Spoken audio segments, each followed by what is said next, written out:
Artem Lobov appeared on the Ariel Helwani show yesterday following the announcement of his return to MMA. He's set to face Zubaira Tukhugov at PFL Dubai on October 3rd. Artem addressed his current relationship with Conor McGregor. For those unfamiliar, the two were once close friends, but things fell apart over a dispute involving Proper 12 whiskey. Artem claimed that he came up with the idea and that Conor had promised him 5% of the company, a promise he says was never fulfilled. As a result, Artem is now suing Conor. Other than that conversation that you just spoke of, have you had any sort of interaction with Conor? Have there been any attempts to try to fix this just between the two of you, two old friends? No, and that's another reason which tells me that he knows that, you know what I mean, that I'm in the right and he me over, because he went on Twitter, slayed me, but never even sent one text or just a call saying, hey, what's going on? Let's sort it. Because he knows, you know, what can he tell me? He knows I've done it. He knows how much work I've put in. He knows he shook my hand and promised me 5% no matter what. You know, so that's why he never tried to contact me. He just went on Twitter and slayed me, you know what I mean, publicly. Tried to, you know, basically bully me out of court or whatever else he was trying to do there with that. You know, but, you know, he should know that I don't tap, you know, and that's one of the reasons why he was such a good friend and why he respected me for those exact qualities, you know. So how does he now expect me to just, you know, back down here? And he himself was then, you know, giving out to me for kind of backing down against Khabib, you know, and I said, listen, that was a mistake of mine, you know, I will never allow that to happen again, you know, and I stay by my word. So how did he want me to back down this time? No, I told him myself I would never back down again, and I'm sticking to my word, you know, I have to fight till the end. I'm not a guy to tap. Dricus Du Plessis spoke about his upcoming middleweight title defense against Khamzat Chimaev at UFC 319. He acknowledged Khamzat's world-class wrestling and grappling, but made it clear this isn't wrestling, it's MMA. Khamzat is really known for his relentless pressure. He's an elite grappler as well. What can you exploit against him? Yeah, I mean, Khamzat obviously world-class wrestling, grappling, but you know, at this level of the sport, everybody's world-class. You know, this is not grappling or wrestling, this is MMA. And that's where I'm going to exploit, is being the best. We're not fighting for a wrestling title, we're not fighting for a grappling title. We are fighting for the UFC title, and that's where I am the best. I'm not the best wrestler, I'm not the best grappler or best striker, but when you put all of those things together, if you combine it, and that's the sport we do, I am the best in the world. I mean, do you feel any pressure going into this fight? Yeah, I think for me, pressure is such a big part of the game. I think if you don't feel any pressure, then you don't care enough. You know, for me, the pressure comes from me putting a high expectation for myself, going out there, you know, defending my belt, going back home without it is not an option for me. So the pressure is there, not only to win, but to perform to the best of my abilities and being better than the previous outing. So, yeah, of course there's pressure. Muhammad Mokaev still plans on returning to the UFC one day. He was released about a year ago, despite being 23 years old and undefeated. Dana White said that he was just difficult to work with. Mokaev appeared on Demetrius Johnson's YouTube channel this week. He said, I was fighting on my last deal of my contract against Benoit, so it all depended on my performance. Basically, Mick Maynard is the matchmaker of the UFC flyweight division, and basically the story is he asked Dana to keep the division and he wanted more exciting fighters. And for the UFC, it's strikers with finishes. For myself, I did the 7 fight within 2 years, and you know, to make flyweight it's hard, and within 2 years I had 7 fight, against 4 of them were top 15 opponents. Basically, the more I fought, the less performance I show, because the longer you're in training camp, you just get tired of it. I started with great performances, and I started slowing down, and I just didn't have the hunger. I just thought, I just need to reach to the title. Everything in my head was about Pantoja. I didn't care. I didn't care if I won by decision. I didn't care about that. The only guy in my head was Pantoja, and that's it. Basically, I was fighting Manel in my last deal, and if I knocked him out, they would definitely signed me and given me the best deal, but I didn't finish him, and basically they didn't re-sign me.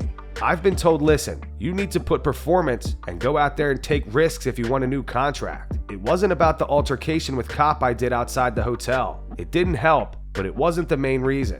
It was all about the performance. I don't think it's fair because we're martial artists, and I was 23 years old and 7-0 in the UFC. I can't be the best Mokaev with flying knees every fight. Sometimes the fight can be ugly. Depending on the opponent, I basically felt I was going to get cut. I think I'm going to win a couple more fights, and I want to sit down with the UFC and talk to them because I want to see what's next for my career, and I believe there's a chance for me to come back and take the belt.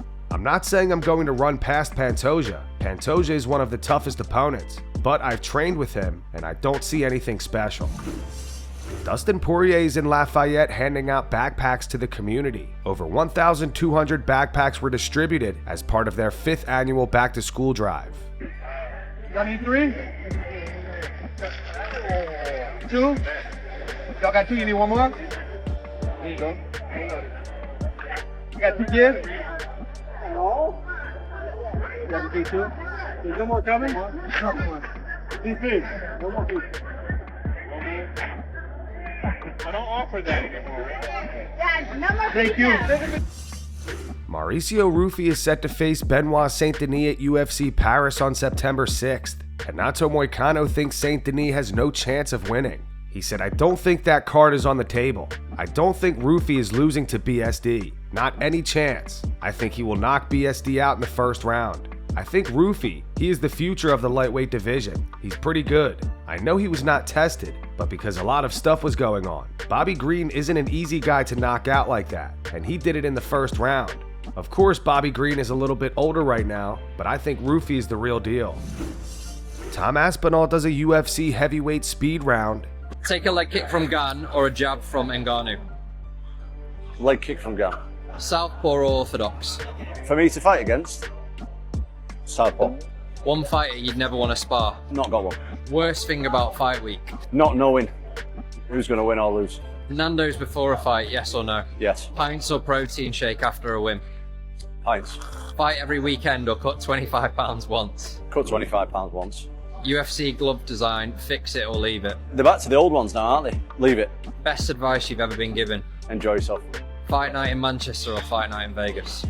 That's a good one. Manchester. Belal Muhammad explains what it's like to lose a professional MMA fight. What it feels like to lose a fight. So many trolls laugh and will talk to trash and say what they want to say, but what is it really like to lose? When you go 8-10 weeks for a full camp with one goal in mind, obviously to win the fight, you work in strategy, you work in nutrition, you work at everything, and the fight game is unforgiving. No matter how good you feel, nothing's guaranteed. People will tell you, "Oh man, I'm sorry you lost the fight, bro. Keep your head up, you got this, the next one." A couple days later, it's forgotten about for them, right? But for fighters, you're still living with it. You're still thinking about it. Even myself, right? I'm still thinking about it. And you're the only one that really knows how it feels. You lost. You got to prepare again, just as hard, even more. I don't care if you're sick, if you're tired, come to the gym. I don't care if you don't feel like training, come to the gym. On fight day, you don't know if you're gonna feel like fighting. You don't know if you're gonna feel sick. You still gotta get in that cage. You still gotta lock that door and you still gotta throw hands. You gotta put that work in. You gotta get to the point of training to be in uncomfortable spots. Training to be in spots you can't push any harder, but you're still going. You don't wanna jog another mile, but you're still going because you never wanna have this feeling again. You never wanna have the feeling of losing. You never wanna have the feeling of disappointing your team, your coaches who dedicate their lives to helping you, dedicate their time to helping you. So for the fighters, you live with it for a long time. You're still gonna have to dwell on it. And it's only gonna fuel you. It's gonna fuel me. Other fighters, you take a loss, let it fuel you. Matt Brown explains why he thinks Conor McGregor's identity was ripped apart by Dustin Poirier. Matt said, "We don't know him as a person. We don't know him personally. We don't know what's going on in his life. If we judge solely by his social media, which you can only judge so much by social media, it's not factual all the time. But if I judge him just by social media, I would question his mental health." Every fighter knows it becomes your identity. When you're a fighter, it becomes who you are. We talk about it all the time with sports psychologists and other fighters. You can't let this be your identity. You're more than that. It becomes your identity. I don't give a what everybody tells you or what you try to believe in your own head. When you step out of the cage one day, you'll realize that's who you were, and that was all of who you were. I think Conor's having a hard time with that, seemingly. Now his identity kind of got ripped apart by Dustin Poirier. Dustin took his soul. Khabib Nurmagomedov probably first, but Dustin kind of put the nail in the coffin on that. Now he's not a winner with that identity. Now he's not even competing anymore. That's a lot to deal with for anyone, so you've got to have a little bit of sympathy on that side. It's a lot to deal with. He's probably in a situation where he retired and he's like, "I've got all this money, what the do I do now? I've never had that much money." Like, I have to say that out loud just in case you were wondering. I haven't had that much money yet, but I know very, very wealthy people that talk about that. Like, once you make a certain amount of money, your purpose in life becomes a little bit more difficult to find. Like, you better have good friends and family, because you don't know what to do with yourself now. You made it. You have everything you need. You can buy whatever you want. You can go wherever you want. There's nothing left. We can only look from social media. That's all we know about him. We're not hanging out with him. But on that side, it does not appear that he's handling it properly or well.